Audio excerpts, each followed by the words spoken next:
Welcome to a couple of Rad Techs podcasts where we bring you an inside look at the world of radiology from the unique perspective of a married couple of radiologic technologists. Together, we have over 30 years of experience in the field and are here to demystify the science of medical imaging. Radiology is the unsung hero of the medical field, providing doctors with crucial images and information that help diagnose and treat illnesses. Join us as we explore the latest techniques, technologies, and innovations in radiology and discover the vital role we play in the healthcare industry. So come along for the ride as we share our passion for radiology as a married couple. Welcome, everyone, to an episode of A Couple of Rad Techs podcast. I am your host, Chandria, and I am a radiologic technologist, MRI technologist, and CT technologist who can also do screening mammographies. And today we have an exciting topic for you.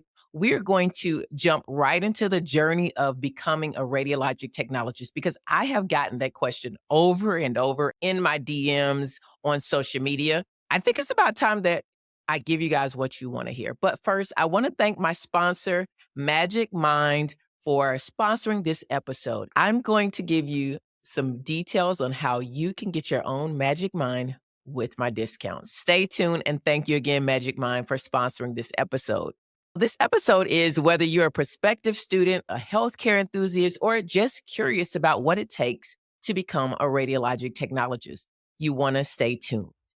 First of all, what is a radiologic technologist? We have to understand what it is before we ever want to get into doing something where we're going to invest the type of time that it takes to become this type of medical professional. We are highly skilled in operating imaging equipment, ensuring accurate images, and working closely with patients and other healthcare teams. We are the third largest medical profession in the nations, and we play a crucial role in capturing medical images like x-rays, CT scans, MRIs, and radiation therapy, mammography, ultrasound, PET scan, interventional. The list goes on and on and on. That is all the things that we do, and even more. We're in education, we're in medical sales, informatics, all of those things. Stay tuned. I'm going to talk more and more about this amazing field. As you can see, we are vitally important to the healthcare field. Now, in order to get in, many people wonder, well, do I just take a certification? Do I have to go to school? If so, how long is the school? Before we go any further, if you like what you've heard so far, be sure to hit that subscribe button for me. Right there on your YouTube, on your Instagram, on your LinkedIn, wherever you're at, go ahead and subscribe if you have gotten value and maybe you didn't know what a radiologic technologist was. Well, we're going to keep going here. First off, we're going to talk about the educational pathways. You have, number one, the formal radiography education. You need to complete a radiography program that is accredited by the Joint Review Committee on Education in Radiologic Technologists, better known as JRCERT. These programs award an associate's or a bachelor's degree and take 2 to 4 years to complete.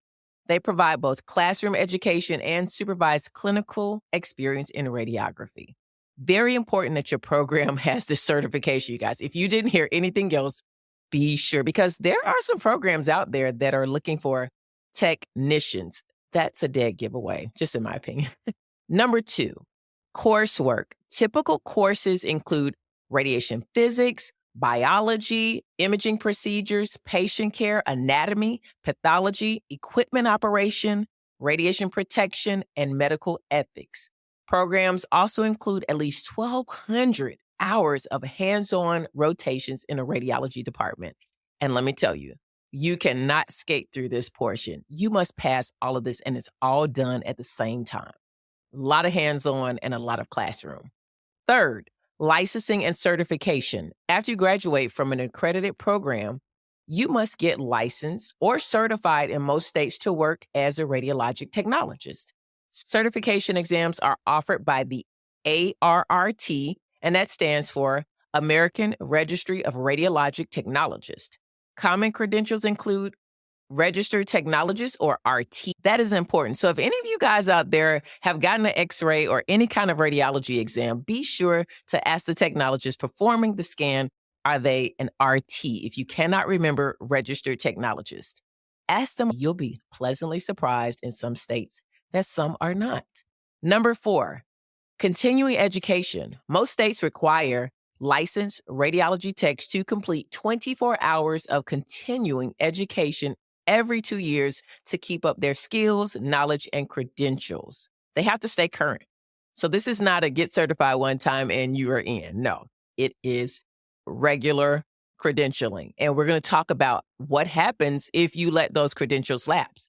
I just got a DM from a technologist that did, and they were worried they may have to go back to school all over again, which is a possibility. I'll talk more about it. So be sure to stay tuned because we're going to get into that. Subjects often covered include imaging advances, patient care, quality assurance, and equipment. You hear a lot about equipment. We do press buttons, and we do more than that. So you have to understand how the equipment works and how to operate it. Now, we're going to discuss the typical coursework and prerequisites because I get a lot of questions about what prerequisites should I get done while I'm in high school or after high school? What should I do to really give myself a boost to get picked for the program? Typical prerequisites and coursework required for the radiologic technology programs are, and these are just the prerequisites. You have to graduate high school, or at least the equivalent. Then you have to have completed coursework in anatomy, physiology, mathematics, biology, and physics. Minimum high school or college GPA, 2.5 or higher. If you really want to get up there in the high ranks on that wait list or into the program, top tier, you want to probably go for a 3.0 or higher. Observation hours completed in a radiology department are a prerequisite. When I started over 21 years ago, I had to go through a hospital that would allow me to just kind of observe. That's so important because sometimes people get into professions and they have no idea what is required of them. When I was in school, one person did not want to abide by this requirement. They took up a space from someone and it was too late by that time to find an alternate person. So there was a seat left over that could have been given to someone who truly could have used it. That is health and immunization clearance. There are certain immunizations to work in healthcare that you have to have. Very few facilities will let you come in not immunized at all, especially on certain things. And you probably don't want to work in healthcare because we have needle sticks. Even in radiology, you can get stuck with dirty needles. And we see the same population everyone else sees. And you could give something to a patient. So your health records have to be cleared. Immunization records have to be cleared. Everyone has to abide by those. Again, there are certain things, I know like the flu, you can get a religious exemption. I think you can still get an allergy exemption, but some things they just took the allergic things out. Like you got to jump through hoops to get clearance and to bypass things, especially when it comes to those immunizations. So that is a prerequisite. All 5 of those things I mentioned. Now we're going to get into the core courses. Radiation physics. Yeah, I said it. This is not your physics you learned in high school, you guys. Radiation physics, that covers fundamentals of radiation production and safety. That is no joke. The second one of a core course, you can't get past these core courses. Radiation biology, effects of radiation on human cells and body. I'm going to tell you, that was a lot. Third, radiographic procedures, proper positioning and techniques for x-ray exams. This is like the bread and butter. You have to pass these courses. You have to prove competent on these courses. You cannot do radiology without these things. I mean, if you can't position a patient, I don't care if you're doing MRI, radiation therapy, all of our modalities, you got to know how to position. You just can't lay somebody on there and ask them to position themselves. It just doesn't work like that. You have to learn these things in school. 4, image production and evaluation, understanding image equipment standards. We have to do QA on a lot of things. I think of mammography. That is such a heavy quality assurance. Like there's an example of a lady serving time in prison because she did not follow the QA guidelines, and people actually lost their lives because of something in our field that was not followed. We've got to understand how to do QA, not just mammo. We have to do QA in CT, R. All the machines have to be QA'd, and we have to know when they're not putting out optimal imaging quality and be able to reach out to an engineer and get that corrected. If we see a problem and we continue using the machine, we're liable. Number 5, patient care. That's even more important. I mean, I have taught before for 7 years, and I'm gonna tell you how many people just, I don't care about patients. I'm not gonna work with patients, or I don't really have to deal with the patients. They just will just ignore patient care. I think that should be number 1, patient care. Communication with your patients. It will help your exams go a lot easier. It will make for better experiences for the patient. You just need patient care. Everyone needs to be top on their patient care. Safety wise, it's great. Rights, assessments, monitoring. If you don't monitor your patients, even assess them, really bad things can happen in radiology. Because I think like some exams, we put the patient in the machine and they're there for maybe 30 minutes or an hour. If you're not performing patient care during this time, many of our patients are sedated for MRIs. If you are not watching the monitors, making sure the heart rate is right, making sure the respiration is right and the respiration is still going. I mean, even CAT scan, we're injecting contrast. You must employ patient care so the patient does not have an extravasation when the contrast is going into the skin. Like, you wouldn't believe how many times people lag on patient care. Number 6, radiation protection, minimizing radiation exposure to patients, techs, and others. I thought this was great because we think about patients. Yes, number 1, we need to protect our patients from radiation exposure. Some people come on a regular basis. And even if they're not, some people are younger. They need to be protected from overexposure. We need to be employing the correct amount of radiation and the correct collimation, the correct everything in order to be able to protect our patients. Also, our technologists. You have situations where technologists will start scanning when another tech is in the room instead of saying, hey, I'm about to start scanning, or the scan is the countdown of 20 seconds. All of those things are part of radiation protection. Number 7, clinical education. You must get at least 1,200 hours, 1,200 hours of supervised rotation in a radiology setting. Supervised, 1,200 in a radiology setting. You just got to have it. I mean, it is the bare minimum. Now, most people get more than that, and that is very important. Many schools also require CPR certification. I know it was required 21 years ago when I started in Radiologic Technology school. You also have to have a criminal background check. That is important because you're dealing with very personal information of people. You are also in close quarters with people who are vulnerable, so they have to make sure your background criminally comes through. And also, there are certain exams that are not going to be paid for by Medicare because if you have certain criminal charges, you don't qualify for Medicaid or any federal health care. So the government would not pay for a technologist who actually is doing those exams, and they still have that on their records. All of those things are going to be checked when you go to school for any healthcare, but we're talking about radiologic technology here. Drug screening tests. You most likely will be tested for drugs. You could be tested during the program, before the entry into the program, just like at work, because you are dealing with drugs. We have access to drugs. We really do. Even though we may not give drugs to patients, we have access to them.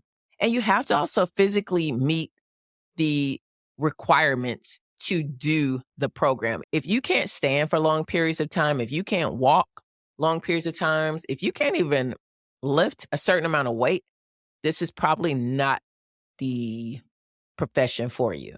Even if you say, well, once I graduate, I don't plan on doing the physical part of it. Our job is physical. Maybe not as physical as others, but the likelihood of you never having to do anything that requires physical exertion and not being able to meet the physical requirements of the job is 0.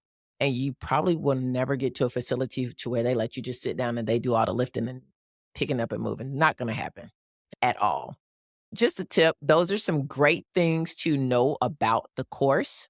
Now that you know what it takes to reach the education part and talking about those 7 core classes, does it just make you like, oh my goodness, that's a lot for me to take? Well, I'm going to talk about Magic Mind, our sponsor today. I have personally been using Magic Mind and love it. Love it, love it, love it. I feel like as you're embarking on an education program, caffeine is not going to take you there to where you need to focus the mind, where you really need to have all of your brain cells really all focused and your synapses just snapping on every level. I've been trying a new way to keep my energy levels steady throughout the day. I don't know if you're like me. At midday, I need to take a nap. I just have to take a nap. I'm like running to eat really quick and then I'm laying down in my car. It just was not cutting it after a while. So maybe it's coffee for you. You can actually drink this along with your coffee, but I'm going to tell you how I do it. I just drink it right out of here. I put it in the fridge, take it out every morning, drink it down. Thankfully, I found this little shot. It helps me get my energy back and fully focused. I take it because it's easy to use, it tastes great, and it helped me a lot. Don't let the green color fool you. The taste is really good. I'm serious. Even my husband, the other rad tech, approves, and he doesn't drink anything green at all. I cannot get 22 years of marriage. He's not drinking it. He's on to me now. He even asked me, he was like, can I get some of your Magic Mind? I'm like, no, buddy, you got to order your own. And I'll tell you how you can order your own too. But first, let me tell you, I have noticed that my mental sharpness is faster and is consistent all day. I'm way more creative and my mood is so upbeat, even in these winter months where it gets dark early. Ugh. So, what is in this little green drink that tastes so good? 6 things I'll tell you about. It's a few more that kind of give it a little sweetness. All healthy. Number 1, matcha. Everybody loves matcha. Ashwagandha is number 2. Lion's mane mushrooms is number 3. Cordyceps mushrooms is number 4. Now, these other 5 is for the memory and good for stress. So you don't have to know how to pronounce the ingredients, but you guys, I'm telling you, I drank 2 bottles and saw a difference. It's probably going to taste like green drink. I was pleasantly surprised. I drank 2 bottles when it came in. I saw a difference within those 2 days. Then my husband decided he'd give it a try. And within a few days, he was asking for more. I gave my mom 2. She waited and she hadn't tried it yet. And I had to tell her, look, I'm going to get my bottles back if you don't try these. So she went on and tried them and she ordered her own after that. Next, I told the manager of a radiology facility that was struggling with having energy as well, hot flashes, all kind of other stuff. And she and her husband now love drinking Magic Mind every morning. I recommend you get the January deal. Let me tell you what it is. It's 56% off of a subscription of Magic Mind. But if you want to try it out first, you can get 20% off a single order. That's amazing. You must use my code RADTEX20. But get this, it gets even better.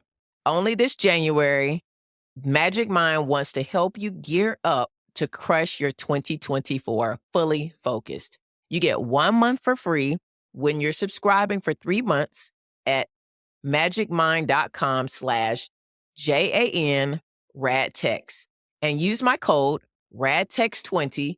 It's an extra 20% off, which gives you a 75% off. This lasts until the end of January, so hurry up before it goes away.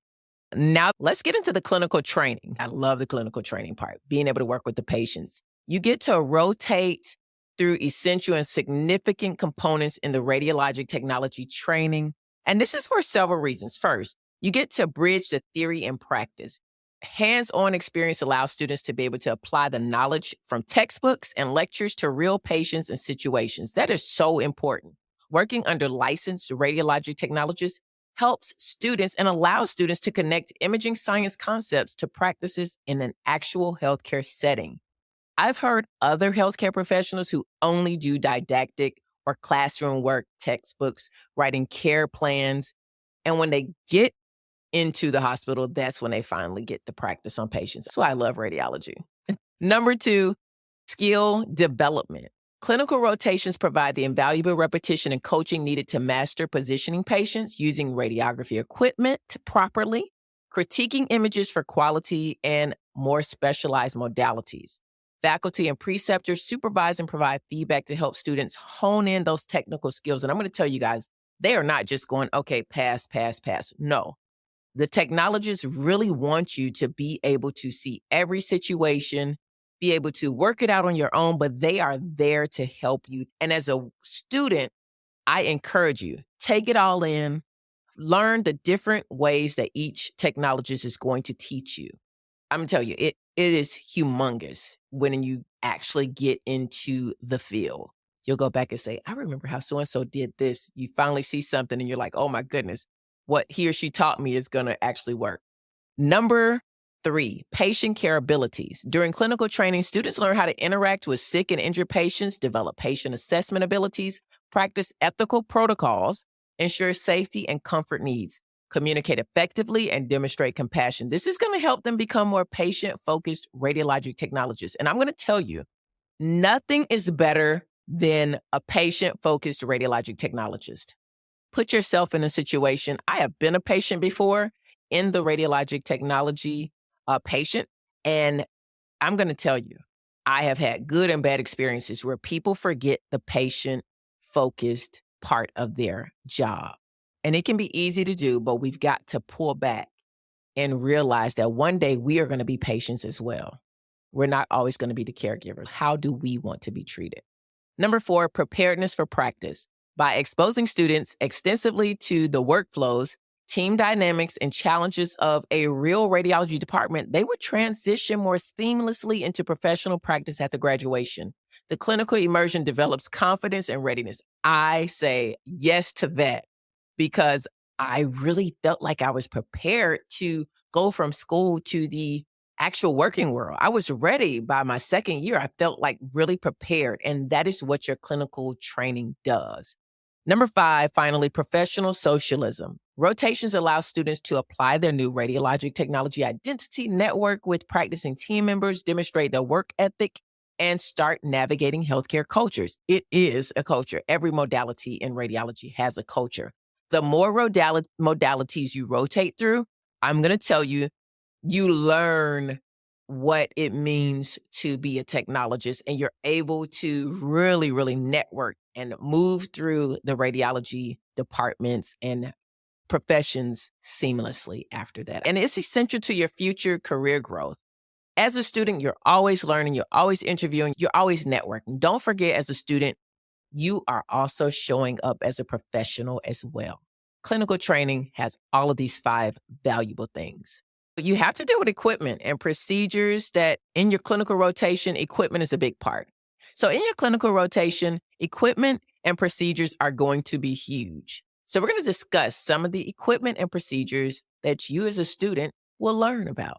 It's going to be a wide variety as well. Now, I'm not going to talk about each maker, but we're going to just hit on the equipment and the key procedures. The equipment, you have analog and digital x-ray units, fluoroscopy machines, computed tomography or CT scanners, mobile x-ray machines and C-arms, contrast media injectors. Sometimes you inject by hand, but many times you use a contrast media injector. Radiographic fluoroscopic procedure tables, image receptors, traditional film cassettes, and digital receptors still are in place in other facilities. The hospitals usually have a lot of the newer things, but some of your other facilities don't. And lastly, monitoring devices, vital sign monitors. And that is going to be different in every radiology modality, especially MRI. You're not going to be able to bring in the same type of crash cart for the one that's in MRI. It never comes in the room for MRI. So you got to kind of think. And then you have ventilators for MRI that go into the room. You have different ventilators that will go into any other room, but they can't go into the MRI unit. So all of these monitoring devices are different. Even the EKG leads on MRI patients are going to be different. Now we're going to talk about key procedures that you're going to see in clinical rotations. Chest x-rays. You are going to do so many chest x-rays, you are going to be able to do them literally with your eyes closed. But that's a good thing. Abdominal x-rays as well. Orthopedic studies, which are bones, joints, extremities, hands, feet, those type of things. Sinuses, skull exams, those are really common. Gastrointestinal and urinary system imaging. Sometimes patients have to drink contrast, so you'll get to learn about the different contrasts because there are different types of contrast for different type of procedures. Angiography and catheter insertion procedures, you're going to learn about that. Even a CT, interventional, you'll see them in all the different modalities. Surgical studies and mobile exams. Pediatric radiography, one of my favorite. I love peds, absolutely love peds. If I ever go back to a hospital full-time, I'm probably going to go back to pediatrics. Trauma case, x-rays, and just trauma in general. You see trauma in almost every modality. And during your rotations as a radiologic technology student, You are offered rotation opportunities in advanced imaging modalities like CT, MRI, mammography, nuclear medicine, vascular imaging procedures, and bone density.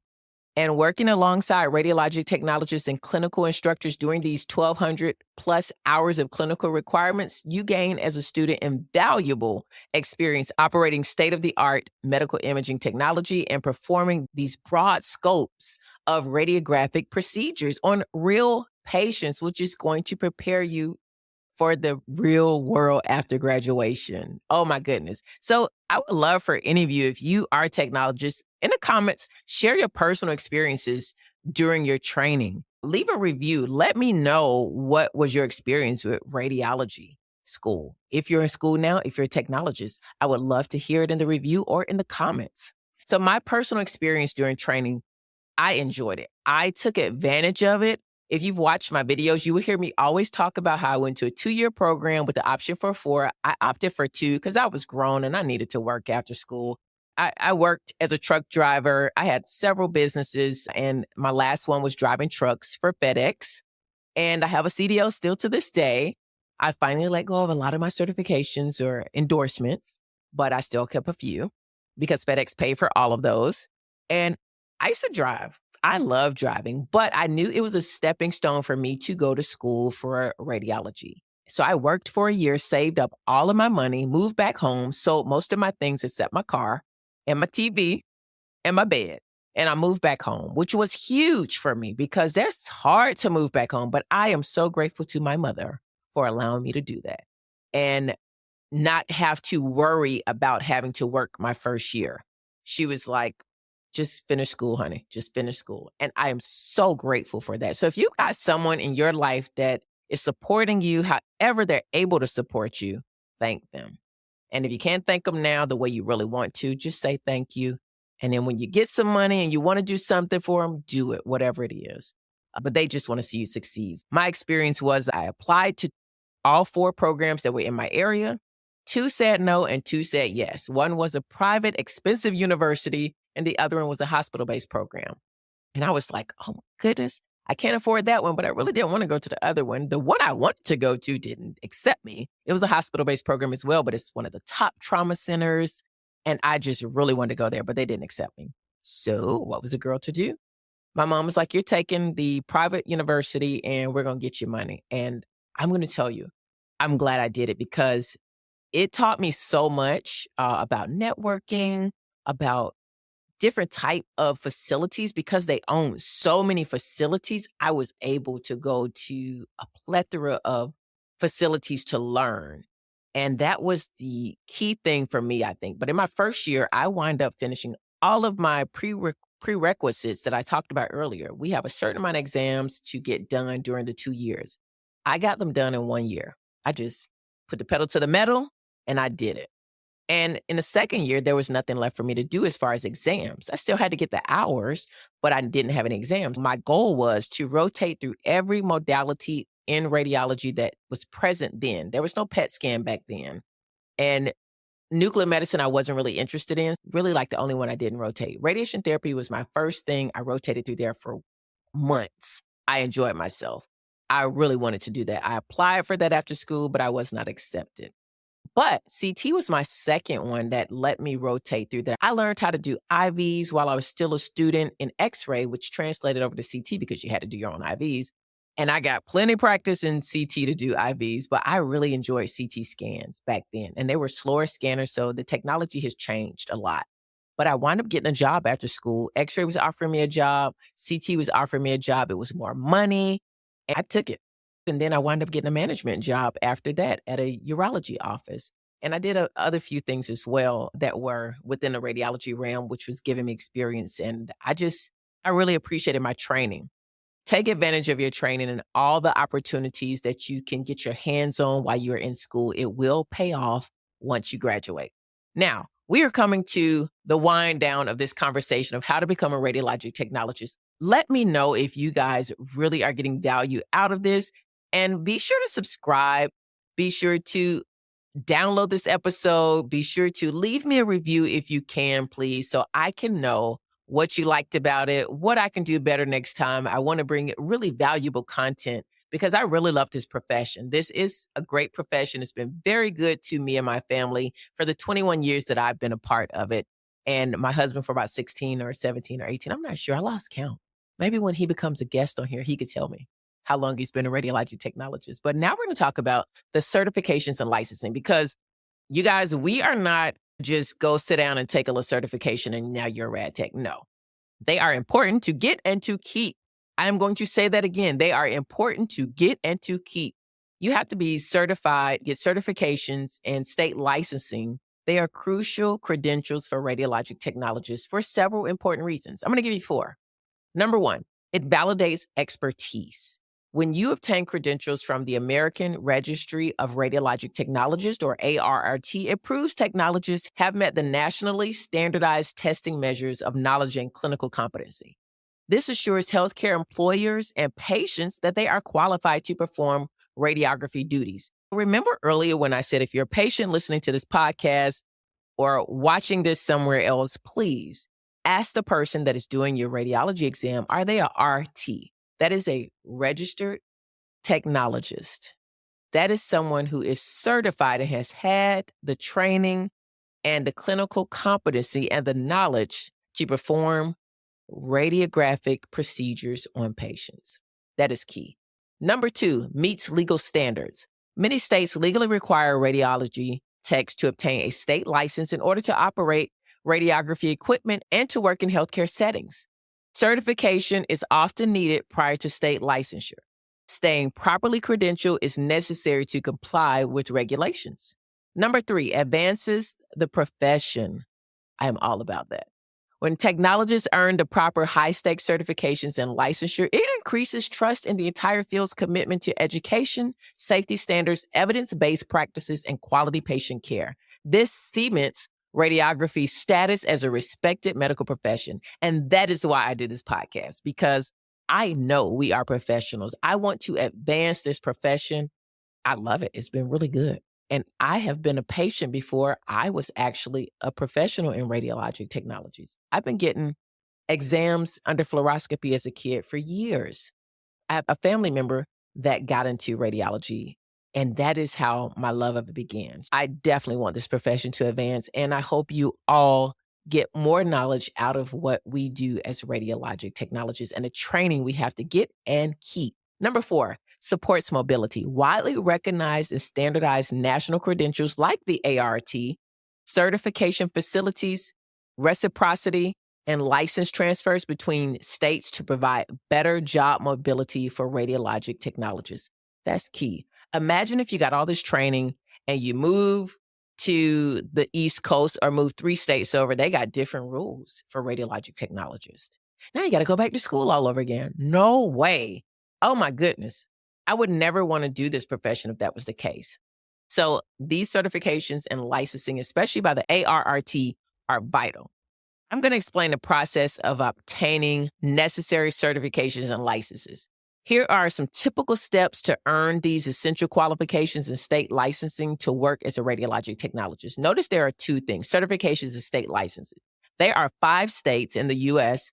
that are not state licensed when it comes to radiologic technologists, but everyone has to be nationally certified. Those are 2 different things. If you're thinking about going to school, number 1, make sure the program is accredited.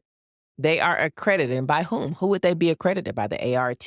You want to earn an associate's or a bachelor's degree, the program needs to offer those 2 things. I have heard about people going to school and thinking they are going to an accredited program and they're just getting a certificate.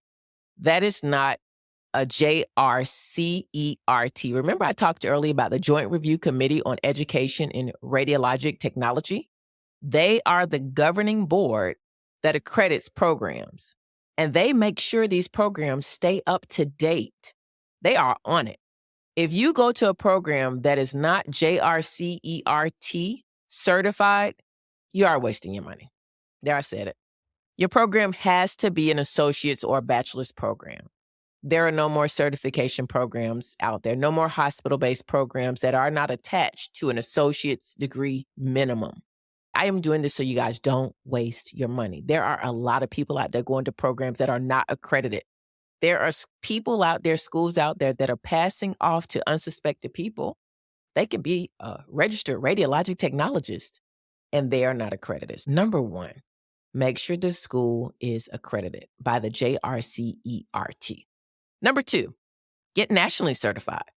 Upon graduation, immediately apply to take your certification exam from the ARRT, the American Registry of Radiologic Technologists, so you can become a RT, a registered technologist. Yes, that is so important. And then make sure if you live in a state, now your school will help you with this, but if you live in a state that is a licensure state, you must submit an application to your state's Radiologic Technology Regulatory Agency along with eligibility documentation like certificates, transcripts, and background checks. You must pass state jurisprudence exam, take and pass an additional state specified jurisprudence exam on radiation safety laws and regulations. Get a state license. Once approved, you receive your official state license and you are legally practicing as a radiologic technologist in that state. I used to have about 5 or 6 licenses because I did not work in just one state. I worked as a traveler in other states, so I had to have these licenses. Because even though I had the ART, these particular states require their own state licensure. So I had to, in addition to the ARRT continuing education credits that I had to get, I also had to follow the rules of the state licensing and follow their continuing education as well. It usually worked together, but I still had to follow the rules. And I had like 5 or 6 at the time. I don't have anything but 2 now. Lastly, this is so important. Renew your certificates. Maintain your ARRT registration through ethics standards. And that is so important. Be ethical. That is the worst reason to lose your ability to practice radiology, even if it's temporary, but permanently. You can lose your license permanently. You work too hard. Be ethical. You don't want any marks on any kind of license that you have. That's all I'm going to say. You just don't get any marks on it. Renew state licenses every 1 to 2 years by completing these required continuing education credits that I talked about earlier. Now, I'm going to give you some insights into maintaining those professional credentials because that is important. And I had to kind of put my foot down with myself too early on because you get kind of lax. Don't get lax. I'm here to tell y'all the truth. I mean, we all have had it happen to us. Don't get lax. Don't do it at the last minute. And do things that really challenge your ability to really grow in the field. So maintaining current professional credentials through certification, renewal, and continuing education is imperative for radiologic technologists to demonstrate ongoing competency and keep legally working in the healthcare system. The American Registry of Radiologic Technologists, ARRT certification, they require registrants to renew their national certification annually and complete 24 hours of qualifying continuing education every 2 years. Renewal demonstrates that the technologists uphold current knowledge standards and ethical practices. CE credits show commitment to continuously advancing technical skills and patient care abilities on pace with the latest evidence-based imaging procedures. If certification is not renewed on time through submitting CE credits or paying renewal fees, if you don't pay your fees, or if you don't get your CE credits, which are due in 2 years, but your fees are due every year, the technologist will face ethics review, probation, suspension, or even permanent revocation of credentials by the ARRT. Yes, you can lose your license. And you don't even want to be suspended. You don't even want to be on probation. You don't even want to be under review. No, you don't want any of that. Pay your dues every year and get your 24 hours. You can do things like get another registry. I always encourage you, even if you don't think you want to do it, get another registry. That's your 24 credit hours. If you get a registry every year or something, that's 2 years taken care of. If you do one this year and then 2 years later, get another one. It doesn't hurt. It only increases your ability that I'm going to talk about next to make money. Now, state radiology license. Most states require an additional 12 to 24 hours of state-approved CE courses to maintain a valid radiologic technology state license, which is true. I remember having all 5 or 6 of those, and it was a lot. Failure to complete sufficient continuing education by renewal date will result in expiration of the state license. Now, that's the state license, not the ARRT. Technologists cannot legally operate radiography equipment or work in healthcare with an expired or active license. Reinstating a lapsed state license requires paying additional fees and sometimes retaking exams. Allowing state licensure to lapse can seriously disrupt a technologist's ability to work. In summary, keeping ART registration and state licenses current through timely renewal and continued education is essential to a radiology professional to demonstrate they're upholding industry standards and technically competent year after year as imaging technologies and patient care procedures continue advancing. And let me tell you, there's some new stuff that came out this year. Whew, you got to stay on it. So I'm going to talk money now and job opportunities because that's why you're going into radiologic technology, right? I hope so, because it is a wonderful part of what we do. We make good money for what we do. We're not rich. We're not dropping a lot of dollars here compared to some other people. It depends on what you feel is good money. For me, I feel like the profession that I chose makes good money for what we have to do and has provided a decent life for me and my family and so many other technologists that I know. So there are more diverse job opportunities available in radiology technology. I'm going to tell you, you can work in a hospital. In that hospital, you can work in the ER, ICU, OR, cardiovascular, women health, pediatrics, mobile. I mean, it's so much you can do. Outpatient clinics and centers. You can work with cancer patients, urgent care, orthopedics, again, dental centers. There are so many things. You can work in a doctor's office, orthopedics. They love having their own x-ray right in their facility. Chiropractors as well, a busy chiropractic office. Podiatry, have you ever thought about that? Mobile services, you can travel, go to nursing homes, prisons, personal residences, disaster sites. Mobile is huge. You can work in equipment sales. You travel a lot, but you could also find one where you're remote sometimes and then you just have to travel to your site. You could work in education, develop curriculum, teach the next generation of rad tech students, radiology students in degree programs as professionals or as a clinical coordinator in education. You can even work in management. Many people ask me, should I get a bachelor's or an associate's? In the equipment sales, education, and management, your bachelor's and higher will make a big difference. Other than that, you don't have to get a bachelor's to work in radiology to make good money. That's not going to change unless you get into the education management or the equipment sales.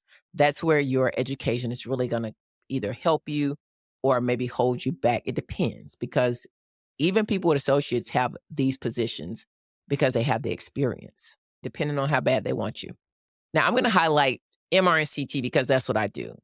These are specializations. MRI is basically magnetic resonance imaging, and the technologist uses the magnetic fields and radio waves to produce detailed multiplanar anatomical imaging.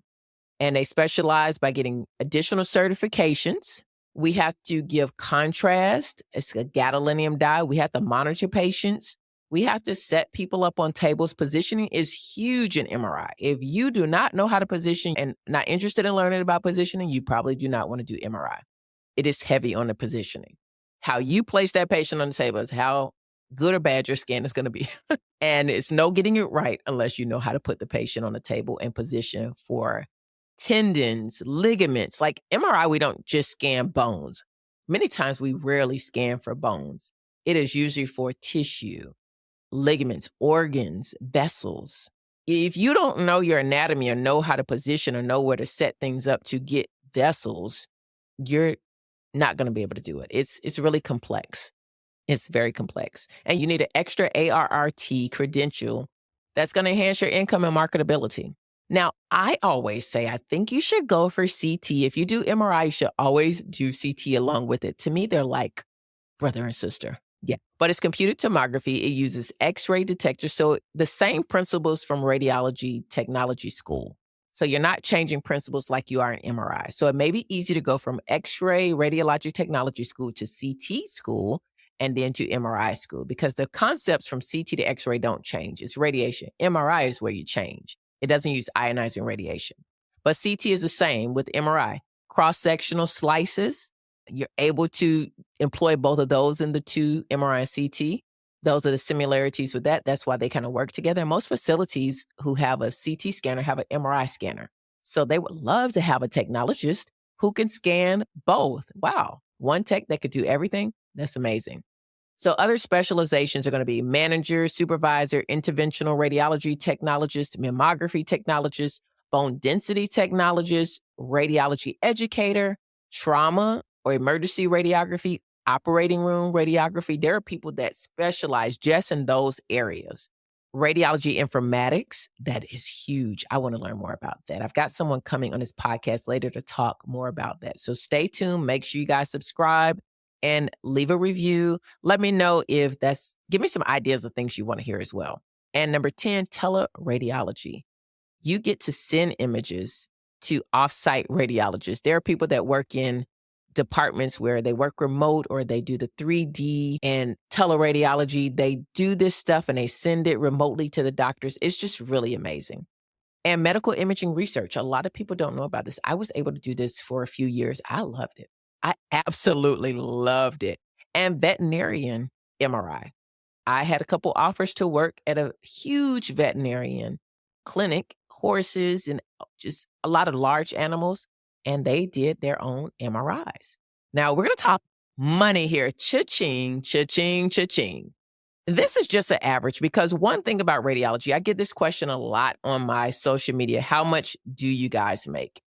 And the numbers are different. Everybody's going to be different. It depends on if you're new out of school, if you've been in the industry for a long time, if you have certifications, what kind of experience do you have? Do you work in a hospital? Do you work in a chiropractor's office? Do you work in a small town or do you work in a big city? Are you working at a trauma center? You get the point. I'm going to kind of pop up these salaries. MRI tech is usually 65 to 90K.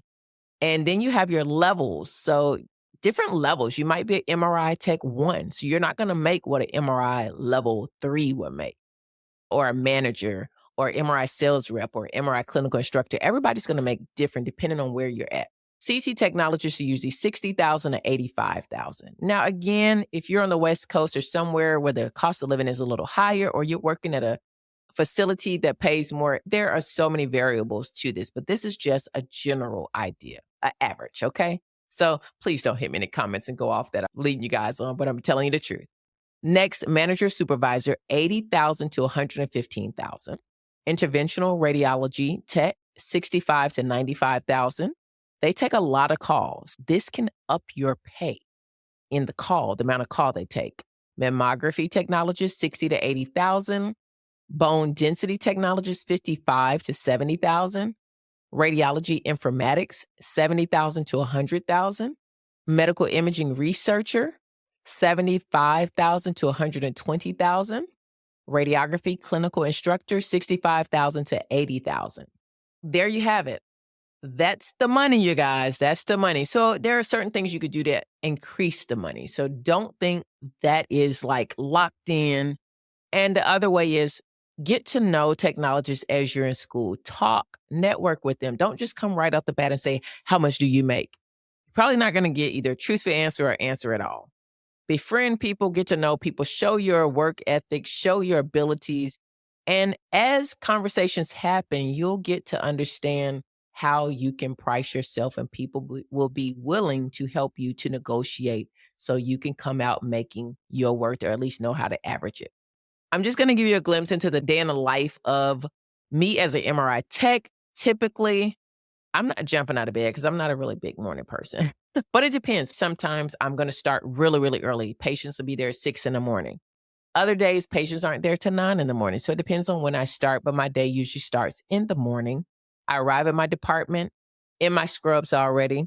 Scheduled patients are, like I said, already there. They filled out their paperwork. I usually bring them back once they're ready and say they're there for a lumbar MRI spine.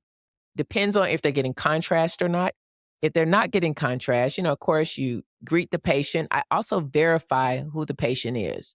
Verify by date of birth, full name, and what body part are we doing. I want to make sure they don't have any metal implants. They're not claustrophobic. They're not pregnant. They don't have any type of pain patches or nicotine patches on them, which have metal elements in them, which can burn them. All of these things are important before I ever start the scan. And then I explain the scan to them and everything that will happen during the scan. The loud noise, they can have music if it's a type of scan where they can't have music. I always make sure my patients go to the restroom before we get started because there's nothing worse than getting somebody who is comfortable on the table after being claustrophobic and then they got to get up and go to the bathroom in the middle. Just a tip. But then I get them positioned on the table, comfortable, give them earplugs. They are required to have hearing protection, not just music, but hearing protection. And I then use the protocol for that particular diagnosis and study that is needed to be done. And I actually operate the machine to get the images and use a software to do all of my image taking and reconstructing. And I send those images once they are adequate type of imaging to our archiving data system so the radiologist can then view them and interpret them and get a report done that's going to be given to the patient's referring doctor. And my shift usually continues with different types of MRI exams throughout the day, various patients. I usually get a lunch at most places. If not, I don't get a lunch. I'll eat right there in between patients. That happens a lot depending on if patients come on time, depending on if the machine decides to work or not. You kind of get behind. MRI, just got to roll with it. Everything does not happen as planned in MRI. That's just how it goes. We do quality checks before we actually scan patients on the scanner. So I have to do a QA, a quality check, make sure my crash cart is up to date with all my medications in case someone has a reaction. I make sure that everything is stocked in my room. And at the end of the day, I put that crash cart away, lock it up, and I make sure everything is stocked in the rooms for the next day, order supplies if I need to. That's usually about it. Make sure everything is secure and locked up before I leave, because you do not want anybody sneaking into the MRI room while no one's there. It's not a sight you want to come back to in the morning. And the rewards of the profession for me have been, I enjoy what I do every day. I love meeting new people, different people every day, and being able to help people figure out what is wrong with them. Like, there's nothing more irritating, and let me know if you guys agree with this, than having this nagging problem and no blood work is telling you what it is. No doctor's exam is telling you what it is.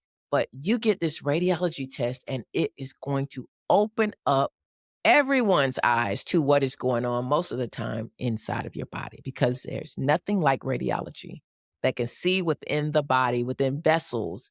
We can use software to look even deeper by removing bones in the software and being able to see the tissue itself. It's just amazing. And I appreciate it. It's a rewarding profession and it pays well for what we do. I'm grateful to have been doing it for 21 years. In conclusion, I want to summarize just the key points. Radiology is the third largest medical profession. How do you become one?